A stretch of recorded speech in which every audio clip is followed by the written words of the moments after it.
Gentleman yields back. Gentleman from California is recognized. Thank you. Well, we can see now what the GOP has become. It's become the anti-ATF, anti-FBI, anti-law enforcement, pro-insurrection party.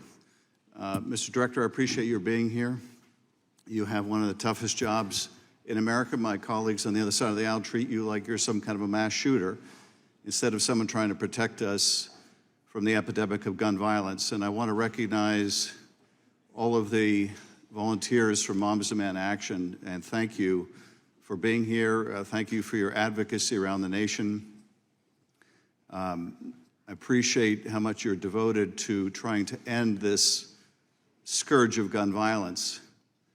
I think like many Americans, that after the tragedy of Sandy Hook, it would finally be enough.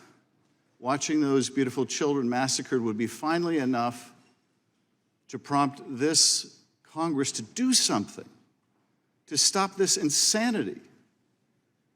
But it didn't. Tragically, so many members of Congress learned a very different lesson, that they could just wait it out. They could wait out tragedy after tragedy after tragedy, and they would have to do nothing.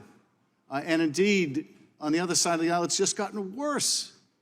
It's just gotten worse. Whenever you see a disparity between what the American people want and what they get, there's usually a powerful special interest at work. And here, the American people desperately want an end to this epidemic. They want common sense gun safety legislation. They want a ban on assault weapons. They want truly universal background checks. It's insane that you can be denied the purchase of a weapon because you're a felon and then go out in the parking lot and buy the same gun. That is insane. And of course, we see the result when we see our children mowed down week after week after week.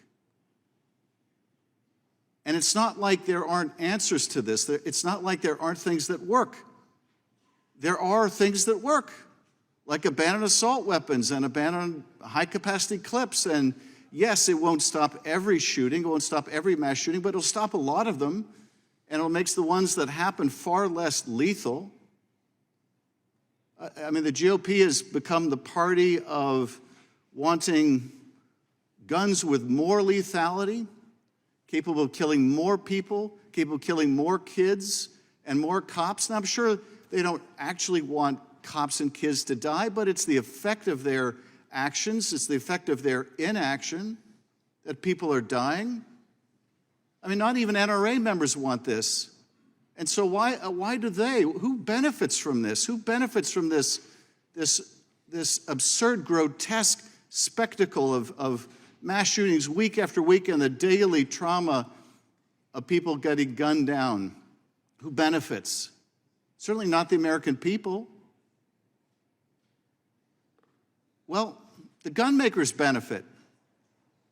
It's all about the money. Apparently, it's all about the money. Nothing else matters. I've been carrying a bill now for 6 or 8 years to repeal the immunity that the gun industry has. Because if it's all about the money, then the only thing that will stop the violence is to take away the money, take away the profit in murder. So I'm grateful to Moms Demand Action. I'm grateful for what you're doing out there. You're making a difference. If not in this building, you're making a difference in state capitals. I think you're going to make a difference in this building. We will get to a tipping point where we will show that we can beat the NRA, we can pass common sense reforms, and we can protect the public. You know, there has been a lot of progress, I think, on the Democratic side of the aisle of members running towards this issue, not away from it. But on the other side of the aisle, after that terrible shooting in Buffalo, for example, a year or two ago, when one of the Republican members said they could no longer in good conscience oppose an assault weapons ban, it was a few days later they were forced to announce that they would not run again because they were told basically that they would be drummed out of the party. And that has got to change. We're just going to see more Americans die from the lack of courage in this building. But I am just so fed up with getting up every day and seeing another city devastated, another town, another school known not for the beauty of its people, but for the deadliness of another tragedy. We've got to do better than this. I yield back.